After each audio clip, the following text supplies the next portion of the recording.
My back itches. Okay. So this is the Battle of Hattin, 1187. Saladin's... Did I say his name right? Saladin's greatest victory. And then I can clearly read this right here, but I'm not going to because I don't want to brag. So we're going to break this one up into 2 videos. It'll be about 14 minutes. I know they have it broken down here in sections I saw. I don't want to do that. Ooh, the battle. Yeah, I'll probably go to the...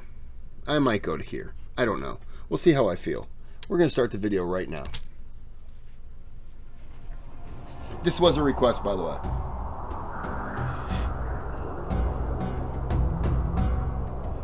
Blood never sleeps.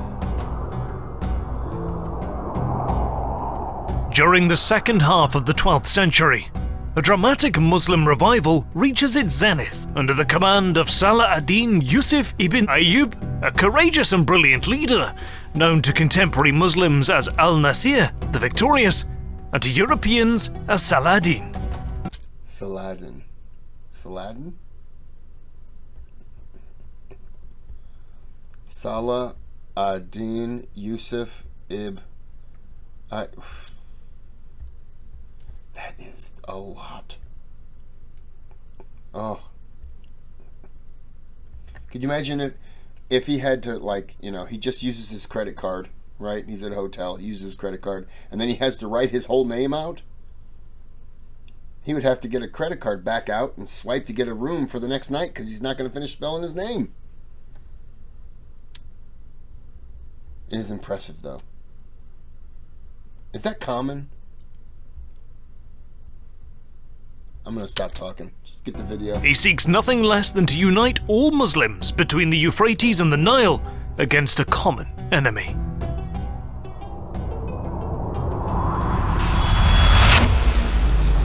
HistoryMarche. HistoryMarche.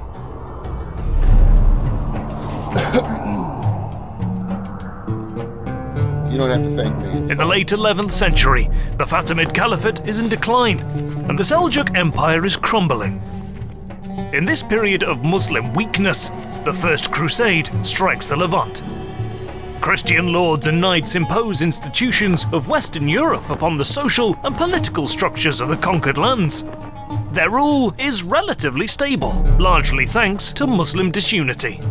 But as the 12th century rolls on, less than 5 decades since European Crusaders arrived in the region, the Zengid dynasty rises to prominence in northern Levant.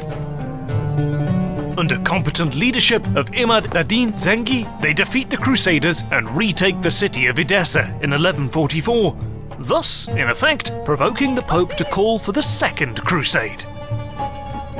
Although Imad is assassinated 2 years later, in 1146, his son Nur ad-Din successfully continues the fight against the Crusaders until the Second Crusade eventually fizzles out, and he expands his father's realm over the years, bringing much-needed stability and prosperity to his people.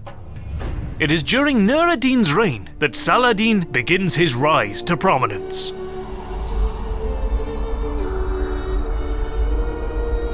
Born in 1137 in Tikrit, in modern-day Iraq, Saladin spends his formative years in Damascus. From a young age, he is educated in Greek philosophy, mathematics, poetry, astronomy, law, and above all, he becomes an ardent student of the Quran and theology. His upbringing is helped by members of his family, who served as skillful diplomats and administrators, first in the Seljuk Empire and later for the Zengid dynasty. Growing up, Saladin's uncle Shapur and Nur ad-Din become his biggest role models. They instilled in him the principles of chivalry, piety, nobility, justice, humility, generosity, brotherhood, mercy and forgiveness, all of which would come to define Saladin's life and legacy. It would be nice if we taught that to guys today. He joins the military at the age of 14 and is ably trained by his uncle Shapur, a military commander in the Zengid army. A quick learner, Saladin soon impresses his mentor. His performance in early battles enables him to take on leading responsibilities in military campaigns, and over the years, he distinguishes himself through his bravery, military leadership, sharp intellect, and loyalty to his I gotta pause it real fast. So, joins the military at age 14. Then it says, he soon impresses. You mean all of this isn't impressive? I'm impressed. I'm impressed with all of that. Up to there. Now the guy's impressed? Tough crowd. leaders. Saladin's star truly begins to rise in the 1160s, when Nur ad-Din intervenes in the affairs of the weakening Fatimid Caliphate, aiming to forestall Amalric's quest to expand the Kingdom of Jerusalem into Egypt.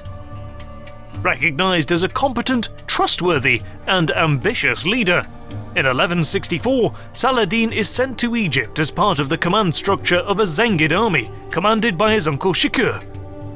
He becomes an integral part of several campaigns over the years, and his uncle's second in command. By early 1169, the army of Amalric I, King of Jerusalem, is finally expelled from Egypt. Saladin's uncle Shakur is named vizier of the Fatimid Caliph Al-Adid, which gives Nur ad-Din de facto control over Egypt. But just 1 month later, in March 1169, Shakur suddenly dies after a short illness. Without his right-hand man, Nur ad-Din's influence in Egypt is threatened.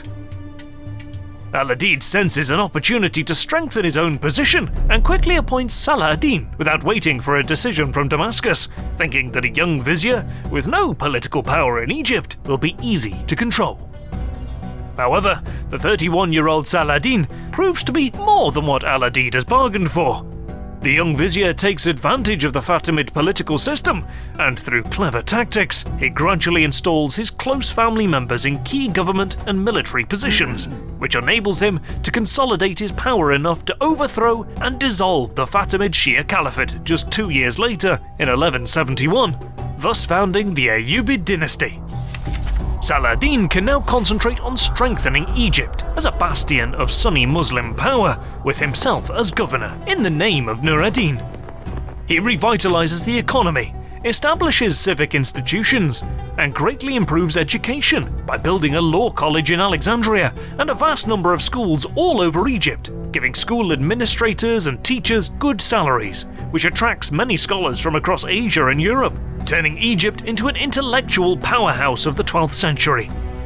He abolishes tolls for Muslim pilgrims who cross the Red Sea and pays compensation to Mecca for any loss of income, a shrewd move that makes him popular among the people and also makes him a patron of Mecca. Saladin transforms Egypt into a salient against the Crusaders by creating an entirely new army, loyal only to him, and starts rebuilding the navy to protect Egypt's coasts. Military forays soon follow to secure and expand the borders, first against Nubia, where hostile remnants of the Fatimid establishment still persist. Then into Libya, where Ayyubid armies push west to Tripoli and expel the Norman occupiers, although Saladin never manages to consolidate his authority west of the province of Barca. Most importantly, Saladin turns his attention towards tightening his grip over Hijaz and captures Yemen, thus gaining control over the Red Sea and its vast maritime trading potential, which immensely increases Egypt's commercial wealth. By all accounts, Saladin is actively building an empire, which creates friction with Nur ad-Din, his master in Syria. Tensions rise and almost result in conflict, but then Nur ad-Din dies suddenly in 1174, probably of a heart attack. In the ensuing power vacuum, his 11-year-old son Al-Salih cannot fill the void left by his father's death, but Saladin can, and he now sees before him a grand vision. He can unite Egypt and Syria for a holy war against the Christian invaders. He proclaims the need for unity and jihad as reasons to intervene in Syria, and his claims are not without merit. By controlling the Red Sea, or by reconquering the area south of the Shorbak Castle, Saladin is already recognized as the liberator of the Hajj Road. Securing pilgrimage routes from Sudan and Egypt to the holy cities of Mecca and Medina earns him a lot of credibility, and as a result, his arrival into Syria is much welcomed by ordinary people, but not so much by some members of the Zengid dynasty. Nevertheless, Saladin brings most of the Zengid territory under his control, either through diplomacy or military intervention, thus becoming the Sultan of Egypt and Syria. Meanwhile, across the border, King Amalric plans to exploit the political instability in Syria and expand his territory. But he dies of dysentery in July 1174. In Saladin's view, Amalric's death is a sign of God's favour. With the throne passing to Baldwin IV, a mere boy suffering from leprosy, and the Frankish nobles angling for positions in the kingdom, the threat of a major Christian invasion subsides. But Saladin knows that the time is not yet right to fight the Crusaders, as he must consolidate his position against Nur ad-Din's relatives, who still pose a threat from their bases in Aleppo and Mosul. But as Baldwin IV matures, the kingdom adopts a proactive foreign policy. The Crusaders tried to take Hama and Harim, but fail in the attempt. In 1177, Saladin responds by leading a large invasion force into the Kingdom of Jerusalem to counter the Frankish aggression. Baldwin, now 16 years old, despite being vastly outnumbered, proves he is a capable leader, able to unite his nobles against the Muslim threat, and with the help of Reynaud of Chatillon, his second-in-command, he manages to catch Saladin by surprise at Montgizard, due to a rare tactical error by the Sultan. Saladin suffers a crushing defeat, narrowly escaping with his own life, with many of his army killed or taken prisoner. But Baldwin lacks the resources to follow up on the victory, and the Sultan manages to regroup. I don't think Saladin, I don't think he took the leper king serious. I think he was just figuring he'll go in, he'll march in, he'll take it. And there's nothing this little leper bitch boy is going to do about it. And then he got caught off guard because he got too full of himself in that moment. And now he's like, okay, all right, that was me. That was my fault. Now I'm pissed. Now let me go back. Let me build up my force again. And I'm going to bring it to him this time. And this time, I'm ready for him. He caught me by surprise. He got me. But he's not going to get me this time. In April 1179, Saladin strikes back and decisively defeats Baldwin in the Golan region, nearly capturing the king. Another Christian army is defeated in June of the same year, and just 2 months later, an important Templar fortress situated on the pilgrimage route is destroyed. Finally, in 1180, Saladin and Baldwin agree a 2-year truce. But even before the ink is dry, it is clear that the mighty fortress of Kerak will become the next flashpoint. Virtually impenetrable, atop a steep hill, with its 80-meter entrance tunnel and walls thick enough to withstand the battering of siege weapons, Kerak is the home of Reynaud of Chatillon. His fortress sits on the key road between Damascus and Mecca, and from there, the Baron is able to tax, raid, and rob the passing camel caravans of traders and pilgrims.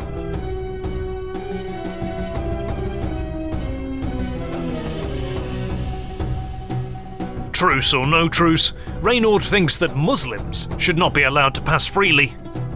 In the summer of 1181, he rides deep into Arabia and intercepts a major Muslim caravan, strips the travellers of their possessions, and takes many prisoners. Saladin demands compensation from Baldwin. Yeah, why is he doing that? If there's a truce between Saladin and Bitch Boy, then he is under him, which means that if he's going and crossing that border and doing stuff, then now it's on him. And he could say that, violates the treaty that we've signed. So either there's compensation that's going to be paid, or it's going to be blood that's spilled. But the king cannot force Reynaud to recompense. Saladin holds a group of Christian pilgrims hostage as leverage. But Reynold still refuses to free the Muslim pilgrims. In response, Christian pilgrims are sold into slavery. Then in 1182, Reynold puts more strain on the already delicate truce. The rogue crusader sends troops via the Red Sea, declaring that he will destroy the Kaaba and exhume the Prophet's tomb in Hijaz. But thanks to Saladin's naval reforms, Egypt is well prepared. Al-Adil, Saladin's brother and governor of Egypt, dispatches the Ayyubid fleet. Most of the Christian raiders are captured and executed on the orders from the Sultan. Eulogies of Saladin abound in the Muslim community, as he is yet again seen as the protector of Islamic holy places and pilgrimage routes. And then the tide turns in favor of the Muslims. In 1183, Aleppo finally surrenders to Saladin, who now becomes the mightiest ruler of the Muslim world and the leader of a unified Muslim front against the Latin Crusaders. Exercising uncontested authority over Egypt and Syria, he is supported by the Sunni Caliph in Baghdad and is recognized as the Lord of Arabia and patron of the holy cities of Mecca and Medina. But most importantly, ordinary Muslims that Saladin sought to bring together are jubilant that Islam is again united. The news of Saladin's conquest of Aleppo shocks the Crusader states.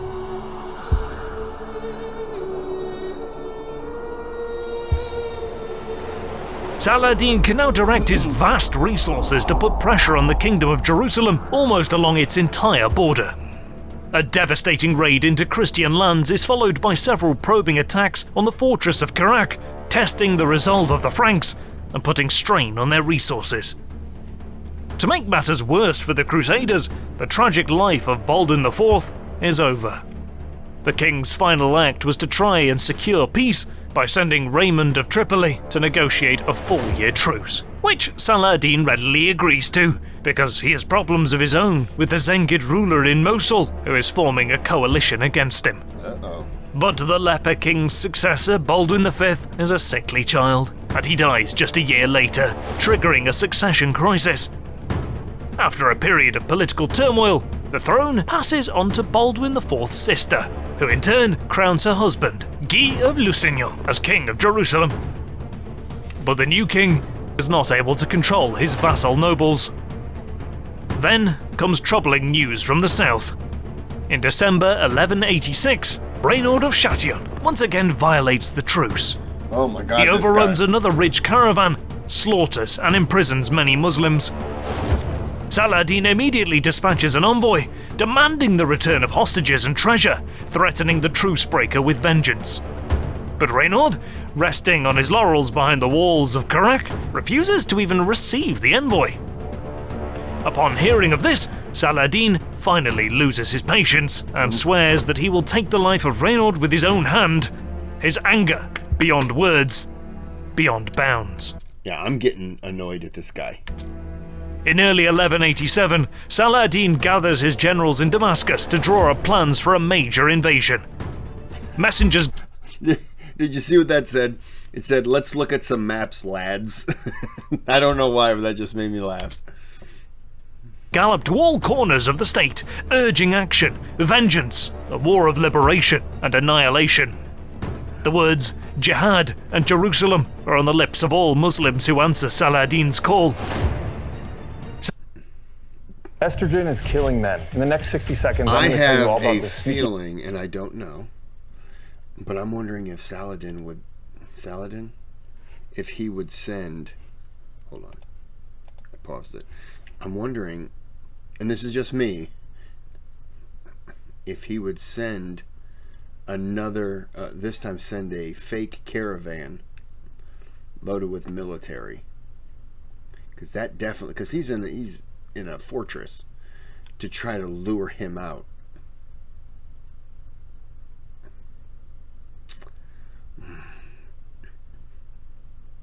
That probably, I don't know if that would work though. Yeah, I don't know. Because if he attacks anywhere, this guy doesn't care. He's not going to come out to defend. You got to lure him out some way.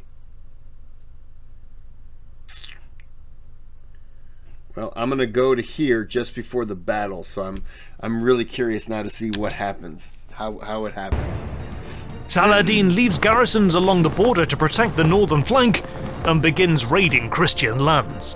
Okay. During one of the raids, a chance encounter between a Muslim cavalry advance guard and a Christian contingent of 130 knights, 410 cupoles, and infantry at the springs of Cresson ends in disaster for the Templars and Hospitaliers. Heads of knights on lances and prisoners chained to horses are paraded in front of Tiberius. The calamity at the springs of Cresson is a wake-up call for the Christians, who quickly mend old rivalries and unite in the face of the conflict that is coming. Okay, this is the battle, and I'm going to pause it here. I'm going to end the video, and we'll come back with the second half. It's going to be a little bit less, but the build-up. Now it's the battle. What's going to happen? We don't know. He ended up attacking from the north, which I kind of figured that was another plan. That's an obvious plan. But he didn't bring that little weasel out. And I really want to scan here to see where he brings him out at, but I'm not going to. I'm not going to peek. I'm not going to peek. I'm going to end it here. This is part 1. We're going to come back for part 2. I'm not going to peek. All right, I'm going to end this here because I got to grab some stuff, and then I'm going to jump right back into this video. I'm talking really fast because I'm getting kind of excited. I want to know what happens. I really want him to kill that guy. I really don't like that guy. I hate that guy. Okay. Well, like and subscribe if you like to see happy content like this, when we talk about beheadings and stuff like that, you know, putting heads on pikes and tying headless bodies to horses. You know, and gifts. I don't know. All right, come back for part 2. Bye bye.